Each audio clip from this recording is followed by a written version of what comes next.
यात्रा करने से और हवा पानी बदलने से दोस्तों मन को एक नई ताकत मिलती है।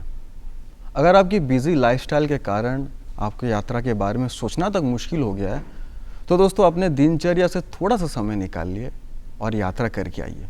इससे न केवल दोस्तों आप खुश होंगे बल्कि आपके मन को एक नई ताकत, एक नई ऊर्जा का एहसास होगा। दोस्तों आप जो अपने दोस्तों के साथ, अपने परिवार के साथ जो यात्राएं करते हैं, इससे आपको अपने नीरस जीवन में एक बेहद ज़रूरी ब्रेक मिलता है। यात्रा की अवधि मायने नहीं रखती, बल्कि यात्रा से बनने वाली यादें ही वो चीज़ है जो आपके तन और मन को तरोताज़ा कर देती है। अगर आपके पास वीकेंड भर का भी समय है तो मेरा तो यही सुझाव होगा दोस्तों कि आप उसमें भी यात्रा करके आइए। नमस्कार दोस्तों, मैं हूं अंकित और आप सभी का स्वागत करता हूं हमारे आज के इस विशेष कार्यक्रम में। और दोस्तों आज आप सोच रहे होंगे कि अंकित इतनी यात्रा क्यों कर रहा है, क्योंकि आज मैं बात करने वाला हूं ट्रैवल व्लॉगिंग के बारे में। और आज ट्रैवल व्लॉगिंग के बारे में बातचीत करने के लिए हमारे साथ मौजूद है कोलकाता के अपने ट्रैवल व्लॉगर अभिषेक दे। अभिषेक के बारे में बातचीत करने से पहले मैं आपको इनके बारे में थोड़ी जानकारी दे दूं कि अभिषेक ने अपना पहला ट्रैवल व्लॉग 2020 में शुरू किया था और इनका ट्रैवल व्लॉग आया इनके ही यूट्यूब चैनल पे, फाइनल डेस्टिनेशन पे। इनका पहला ट्रैवल व्लॉग था नॉर्थ और ईस्ट सिक्किम का। इसके बाद इन्होंने लगातार ट्रैवल व्लॉगिंग शुरू कर दी, चाहे वो देश हो चाहे वो विदेश हो, हर जगह जा के इन्होंने ट्रैवल व्लॉगिंग की। ये अपनी ज़्यादातर यात्रा अपनी स्कूटी पर ही करते हैं और इनको सोलो ट्रैवल करना, सोलो ट्रैवल की व्लॉग्स बनाना काफ़ी पसंद है। और इन्होंने मुझे कहा था कि इनको पहले ठीक से एडिटिंग नहीं आती थी, लेकिन व्लॉगिंग के साथ साथ इनकी एडिटिंग स्किल्स में भी इनको माहिर हो गई है।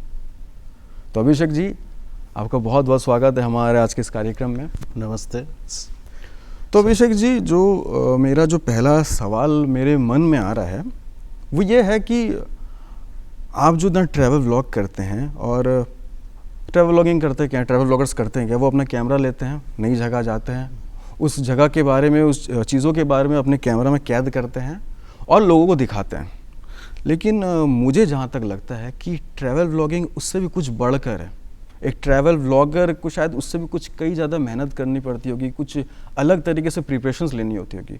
तो अभिषेक जी, अगर मैं एक बेसिक से जानना चाहूँ कि ट्रैवल व्लॉगर करता क्या, एक ट्रैवल व्लॉगिंग होती क्या है, तो आप अगर मुझे थोड़ा इसको विस्तार से मुझे और मेरे दर्शकों को बता पाएँ तो काफ़ी अच्छा होगा। शुरू करने से पहले ये मैं कह देना चाहता हूँ, मेरा हिंदी जो है ये आईसीयू में है, तो लेकिन समझाने लायक बोल लेता हूँ। और मैं हिंदी में ट्रैवल ब्लॉग करता हूँ इसलिए ताकि हमारे देश में जितना भी स्टेट्स हैं मैक्सिमम लोगों को ये पता चल पाए कि क्या मैं बोल रहा हूँ।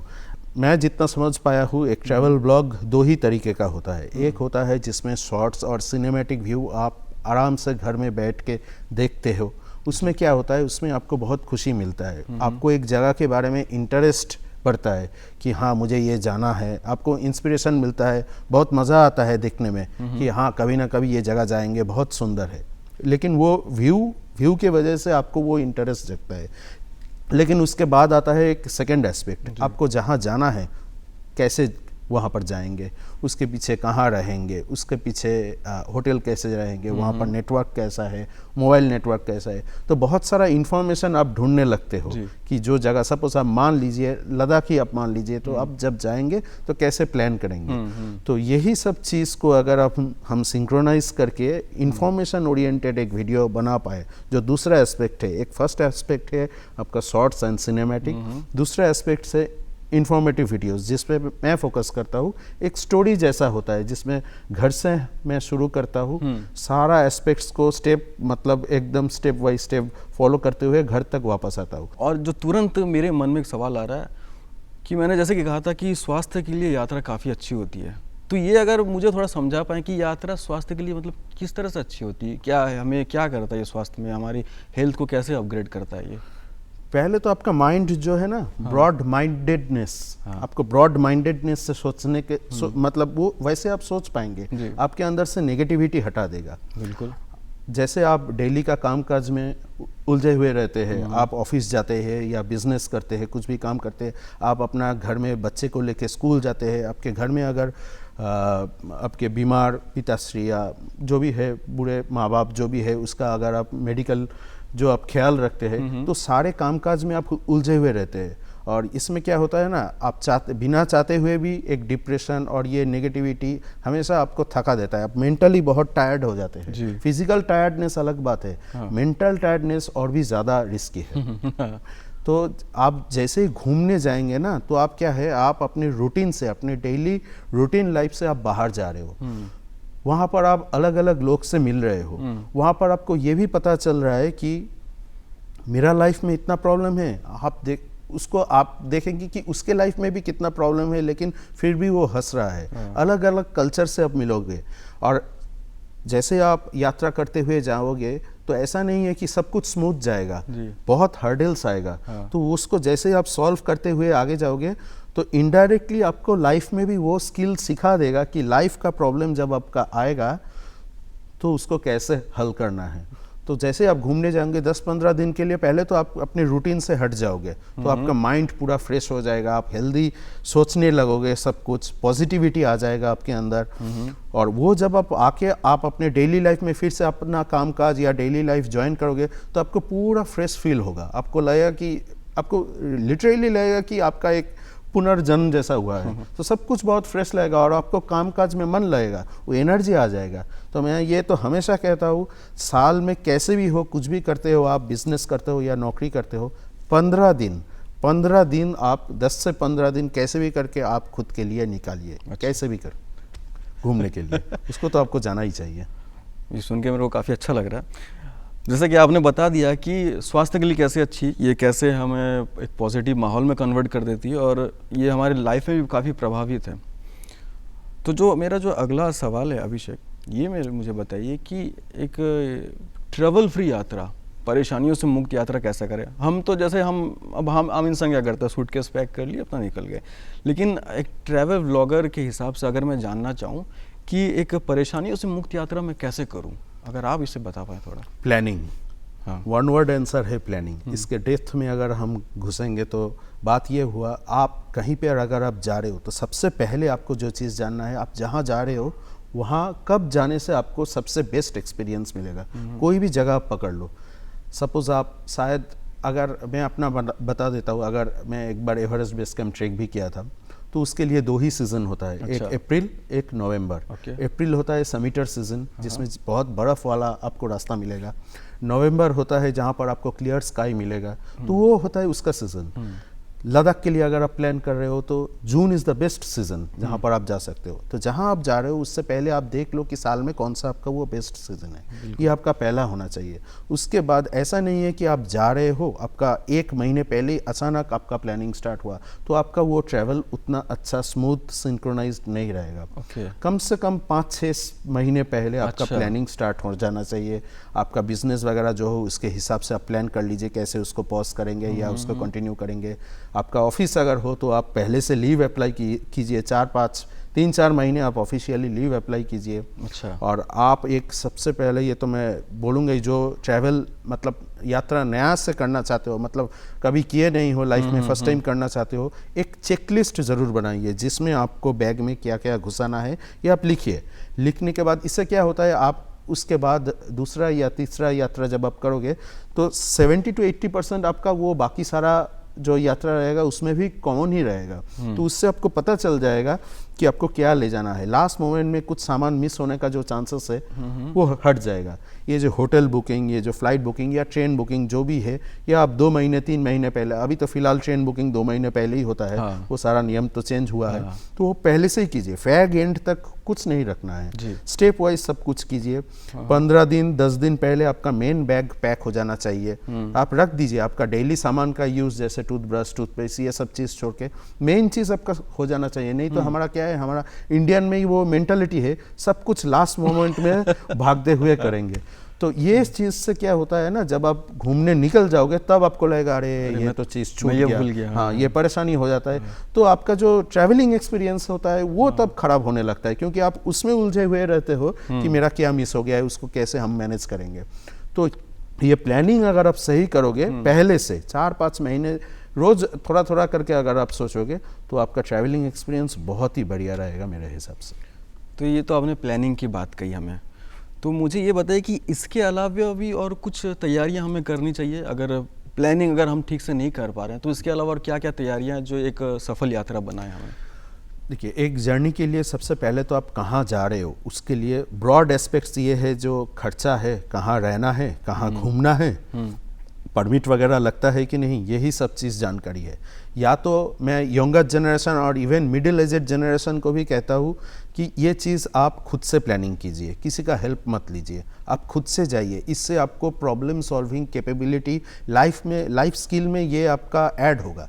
जैसे ही आप अपना प्रॉब्लम सॉल्व करते हुए इसमें आगे बढ़ेंगे ना, तो आपका रियल लाइफ में भी जो प्रॉब्लम है उसको भी सॉल्व करने का एक स्किल आपके अंदर आ जाएगा। लेकिन जो एजेड है, सपोज वो मैनेज नहीं कर पाएगा, कहीं जाके कहाँ रहेंगे, कहाँ खाएंगे, तो वो जनरली ट्रैवल एजेंट को प्रेफर करता है। ट्रैवल एजेंट जैसे ही हम देखते हैं तो उसमें क्या करते हैं, हम लोग सबसे पहले सोचते हैं कहाँ मेरा 2-4 हज़ार 5 हज़ार रुपये बचत हो सके। उसके चक्कर में क्या हो जाता है, हम नॉन रेपुटेड या उतना कोई जानता नहीं है ऐसा लोगों से सर्विस लेते हुए हमारा एक्सपीरियंस ख़राब हो जाता है। वो कहीं घुमाता है, कहीं नहीं ले जाता है, बीच रास्ते में छोड़ देता है और लोग आके कंप्लेन करता है। तो यही चीज़, मैं ऐसा नहीं बोल रहा हूँ कि जो रेपुटेड नहीं है वो वैसा मतलब ख़राब है, उसके पीछे भी आपको थोड़ा पीछे देखना होगा कि एक आदमी से आपको सजेशन मिल रहा है कि ये बहुत अच्छा है और आप तुरंत उसके बात सुन के चल गए, शायद उसको अच्छा सर्विस मिला हो, 5 आदमी को नहीं मिला हो, शायद मुझे ना मिले। हाँ, तो कम से कम आप उसका बैकग्राउंड एक बार देख लीजिए कि सारे कॉमन आदमी से कैसा है। अगर नॉन रेपुटेड है कि जिसके साथ आप जा रहे हो उसका रेपुटेशन कैसा है, वो अगर सही है तो आप उसका सर्विस लीजिए। नहीं तो आपको अगर 4-5 हज़ार रुपये ज़्यादा भी लगे तो मैं तो रिकमेंड करूँगा तो आप रेपुटेड वाला ट्रैवल एजेंट से के साथ जाइए। अगर आपका एज ज़्यादा हो गया हो और आप खुद से मैनेज नहीं कर पा रहे हो, आपको झंझट नहीं चाहिए सब कुछ मैनेज करने के लिए, तो आप उस वैसे जाइए। नहीं तो अगर आप यंग एज हो या मिडिल एजेड हो तो सब कुछ अपने हाथ से प्लान कीजिए। 1 या 2 जर्नी के लिए आपको प्लान करना होगा, उसके बाद आपको सब कुछ स्मूथ लगेगा क्योंकि आप एक्सपीरियंस्ड हो चुके होंगे। तो आपने अभी एक बात कही थी कि एक्सपेंसेस, खर्चे, तो मैं आपसे ये जानना चाहूँगा कि आप तो काफ़ी घूमते हैं, आपके काफ़ी सारे ट्रैवल ब्लॉग्स आते हैं, मैंने खुद देखे हैं।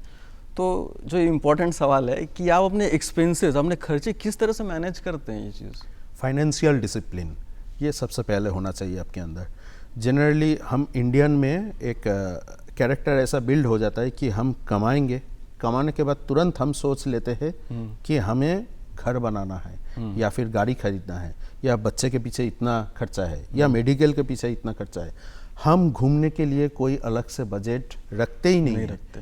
वो सिर्फ हो जाता है हमारा इनडायरेक्ट एक साइड वाला चीज़ हो जाता है। अगर कभी हम पैसा जमा कर पाए या थोड़ा एक्स्ट्रा पैसा आ जाए तब हम जाएंगे। और मेरा बात मान लीजिए, वो दिन कभी नहीं आता है, वैसा दिन कभी नहीं आता है। तो इसलिए फाइनेंशियल डिसिप्लिन होना चाहिए। मैं जो करता हूँ वो है, आपका बैंक में एक रिकरिंग डिपॉजिट होना चाहिए जो आपका होता है एक काइंड ऑफ फिक्स्ड, मतलब वो आपको मंथली उसमें आपका पैसा कटते हुए जाएगा।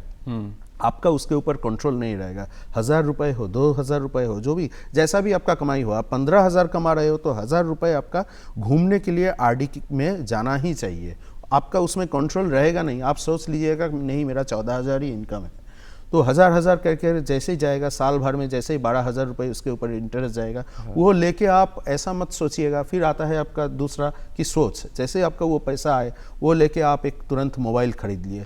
ये फाइनेंशियल, अभी भी मैं जो मोबाइल यूज़ कर रहा हूँ, जनरली आज का जनरेशन का लोग क्या करता है, मेरा मोबाइल 1 साल 2 साल 3 साल हुआ नहीं, चलो मार्केट में नया मोबाइल आया है, पहले ये ले लेता हूँ। हमें ज़माने के कुछ नहीं दिखाना है, खुद को खुश रखना है। ऊपर वाला ने एक ही लाइफ दिया है, तो जैसे आपका पैसा आता है उससे आप छोटा ट्रिप करो। ऐसा नहीं है आपको बहुत दूरी जाना है, छोटा ट्रिप करो। अगर मैं कहीं घूमने जाता हूँ, ठीक है, मेरी सैलरी उतनी है नहीं, तो मैं कितने से कितने बजट में या कितने खर्चे करके मैं घूम सकता हूँ? अगर आप भी कहीं घूमने गए हों तो आप अगर अपने एक्सपेंसेस मुझे बता पाएँ कि यहाँ मेरा इतना लग गया, यहाँ मेरा ये टोटल मेरा बजट हुआ इस जगह के लिए, ये थोड़ा मैं जानना चाहूँगा। शायद मेरे दर्शक भी जानना चाहेंगे कि वो जान के समझ पाए कि हाँ, अगर मुझे यहाँ जाना है तो मैं इतने बजट लेकर चलूँ।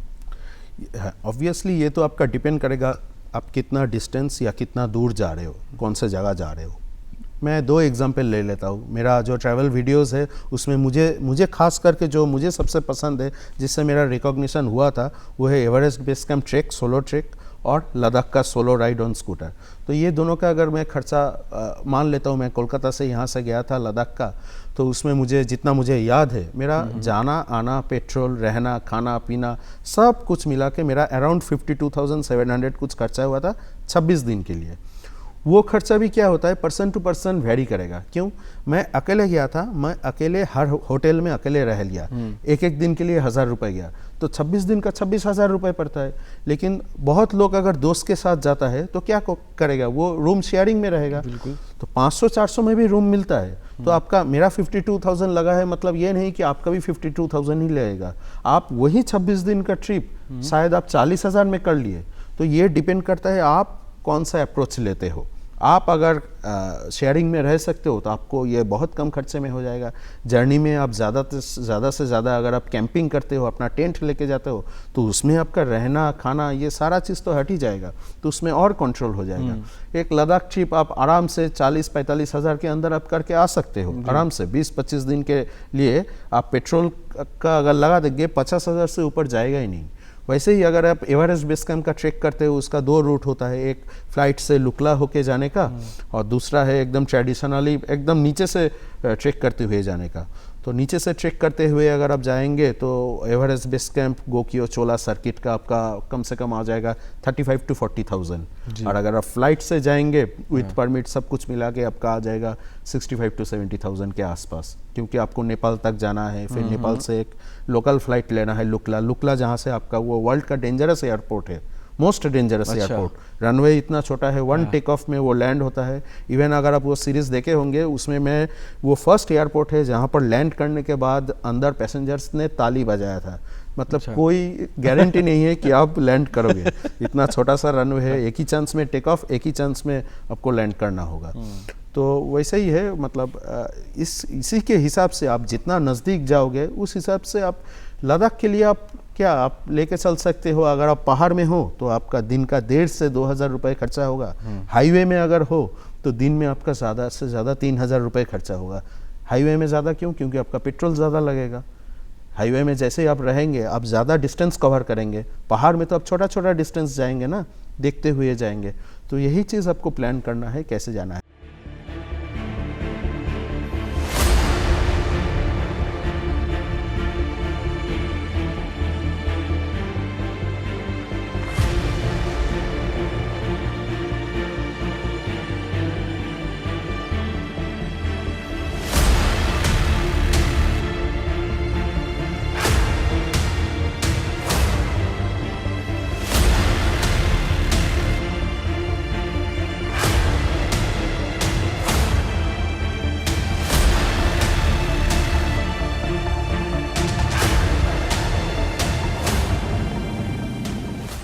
तो मुझे ये बताइए कि आपने ट्रैवल व्लॉगिंग शुरू क्यों की? यानी ऐसा क्या हुआ आपके साथ जो आपको ट्रैवलिंग से इतना प्यार हो गया कि मुझे अब ट्रैवल व्लॉगिंग करनी है? लोग जनरली मूवी को देख के मोटिवेट होता है, लेकिन मेरा लाइफ में सब कुछ उल्टा हुआ।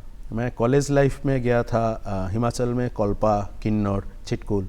फिर उसके बाद मेरा मास्टर्स लाइफ में मैं डुअर्स में घूमने गया सारे दोस्तों के साथ। अभी भी वो दोस्त पता नहीं अपने लाइफ में कहाँ बिजी होंगे, सबके साथ तो ऐसा हो ही जाता है। हाँ, मैक्सिमम लोगों के साथ कांटेक्ट भी नहीं है। अच्छा। तो तब जो दोस्तों के साथ जो मज़े करते हुए ट्रेन में या जो जगह घूमा था, वो जगह का ब्यूटी, पहाड़ देख के मतलब उसका अलग ही इम्पैक्ट आया था। मैं जब वापस आया था, पढ़ाई पे मेरा मन नहीं था, मेरा बॉडी घर में था लेकिन मेरा सोल वहीं पर रह गया था। तो यही खुशी मुझे तब लगा था कि नहीं, मैं घूमूंगा। तब तो मेरे पास पैसा नहीं है, मैं कॉलेज स्टूडेंट हूँ। मुझे लगा कि नहीं, लाइफ में कुछ सेटल हो जाऊँ, कमाऊंगा, लेकिन ये घूमने का आदत रहेगा। इससे मुझे उसी टाइम में पता चल गया कि माइंड कितना फ्रेश हो जाता है, एकदम सब कुछ नयापन लगता है। फिर तभी आया ये जवानी है दीवानी और उसी मोमेंट में आया। तो क्या हुआ, वो स्पार्क जैसा होता है ना, पूरा एकदम स्पार्क जैसा हुआ। उसमें भी वैसा वो दोस्त लोग मिलके सब घूमने गया था, मैं घूम के आया और वो मूवी भी रिलीज हुआ। तो वो दोनों मिलके मेरे अंदर वो स्पार्क हुआ कि नहीं, मुझे घूमने जाना है। और घूमने जाने के बाद फिर धीरे धीरे जैसे ही ये सोशल मीडिया भी ट्रैवल ब्लॉगिंग पॉपुलर होता गया तो मुझे लगा जब मैं घूम ही रहा हूँ तो क्यों ना ये इन्फॉर्मेशन को कलेक्ट कर लिया जाए और लोगों तक पहुँचाया जाए, ताकि जो वो जर्नी प्लान कर रहा है उसका आसानी हो जाएगा। वो एक ही सीरीज़ देखेगा प्लेलिस्ट में, A to Z उसको उसी में पता चल जाएगा, उसका काम ईजी हो जाएगा ना। एटलीस्ट वो जब घूमने जाएगा अपने घूमने पे फोकस करेगा, उसको कुछ रिसर्च या प्लानिंग करना नहीं पड़ेगा। आधा काम तो मैं उसका ईजी वहीं पर कर देता हूँ इन्फॉर्मेशन प्रोवाइड करके। अच्छा, प्यार से ही मेरा जो है एक सवाल है कि जैसे मैंने कहा कि आपको ट्रैवल से इतना प्यार क्यों हुआ, लेकिन जो अगला सवाल है ये है कि हम अक्सर सुनते हैं कि मज़ा जो है मंजिलों का नहीं रास्तों का आता है। तो ऐसे आपको दुनिया में ऐसे कौन से रास्ते हैं जिससे आपको प्यार हो गया, मोहब्बत हो गई इनसे आपको? ये तो इसका आंसर तो लद्दाख ही है।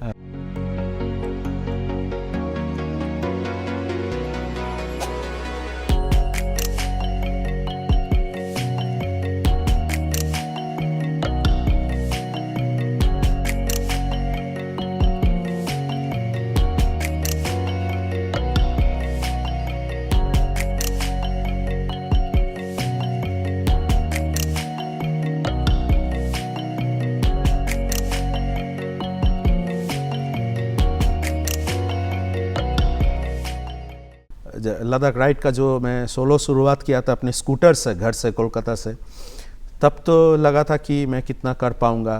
सच बोले तो मेरे अंदर वो डर था, डर अगर नहीं रहेगा तो वो गलत होगा, झूठ होगा। डर था कि इतना लंबा डिस्टेंस में करके वापस आऊँगा कि नहीं, कर पाऊँगा कि नहीं। लेकिन वो लेके भी मैं धीरे धीरे स्लो राइड करते हुए आगे बढ़ा।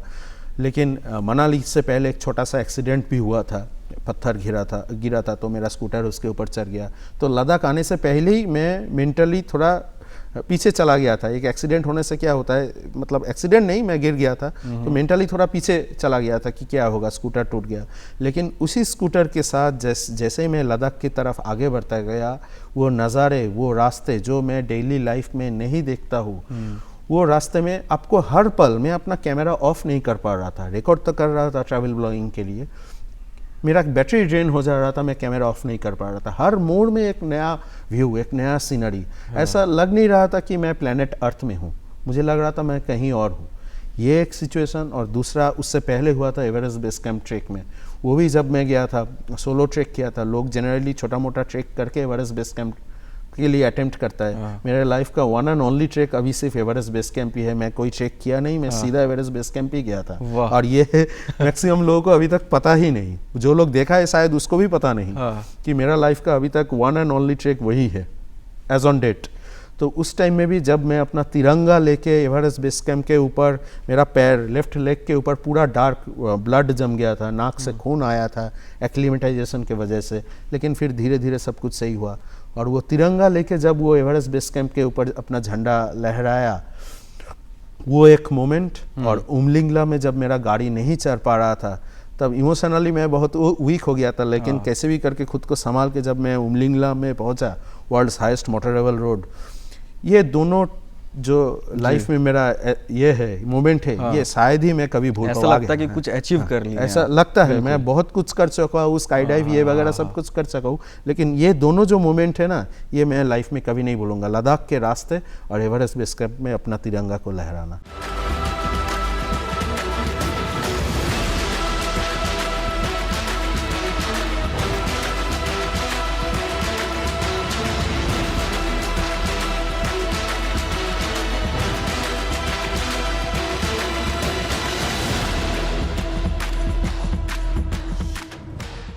आपके अंदर वो स्किल डेवलप करेगा कि कोई भी प्रॉब्लम को कैसे मैं सॉल्व करूँ। फेलियर को एक्सेप्ट करने सिखाएगा। सक्सेस के साथ फेलियर भी। जब आप कहीं जा रहे हो, ऐसा नहीं है कि आपको सक्सेस ही मिलेगा, आप वहाँ जा भी पाओगे। लैंडस्लाइड हो गया, कुछ भी हो गया, तो आपको ये मान के आपको शायद वहाँ ज़्यादा 2-3 दिन रुकना पड़े, जो आपका प्लान में नहीं है। तो आपका ये दिमाग हमेशा घूमता रहेगा, मेरा दूसरा प्लान क्या है। आप प्लानिंग करके आए हो, लेकिन अभी मुझे प्लान बदलना है। दूसरा प्लान चेंज करके आप ये जो सब कुछ सक्सेसफुली करके खुद अकेले जाते हो, तो खुद को सेफली वापस लाना, या फैमिली के साथ जो जाते हो उसको लेके जो वापस आते हो, इससे आपको लाइफ में एक स्किल बढ़ता है कि आप लाइफ में बाकी सारा चीज़, अपना डेली लाइफ रूटीन में भी सारा चीज़ आप कैसे मैनेज कर पाओगे। ये स्किल बहुत अच्छा डेवलप होता है आपका रियल लाइफ में भी। तो ये ट्रैवलिंग का जो ये है ना, मैं हमेशा सबको रिकमेंड करूँगा, आप खुद से ट्रैवल करो, खुद से सब कुछ A to Z खुद से प्लान करो, खुद से प्लान करके आप ट्रैवल करो। प्रॉब्लम आएगा, परेशानियां आएगा, उसको सॉल्व करते हुए धीरे धीरे धीरे धीरे आगे बढ़ो, आपका प्रॉब्लम आसान हो जाएगा लाइफ में भी। तो दोस्तों, मुझे तो अभिषेक जी से बात करके काफ़ी मज़ा आया और मुझे लगता है आप लोगों को भी जानकारी मिल गई होगी कि एक ट्रैवल व्लॉगिंग क्या होती है और ट्रैवल व्लॉगर करता क्या है, किस तरह से ये हमें ट्रैवल के बारे में बताता है कि कहाँ हम जाएं, कहाँ हम नहीं जाएं, अगर कहाँ जाना तो किस तरह से जाएं, कहाँ नहीं जाना तो किस तरह से नहीं जाएं। तो दोस्तों, ये तो काफ़ी जानकारी वाला एक हम लोग का कार्यक्रम रहा और इसी के साथ आपका दोस्त अंकित यहीं पर लेगा इजाज़त, लेकिन यही वादा रहा कि मैं वापस आऊँगा एक नए विषय के साथ, एक नए टॉपिक के साथ और आपको दूंगा काफ़ी सारी जानकारियाँ। इसी मैसेज के साथ आपका दोस्त अंकित लेता है इजाज़त। तब तक के लिए नमस्कार। नमस्ते।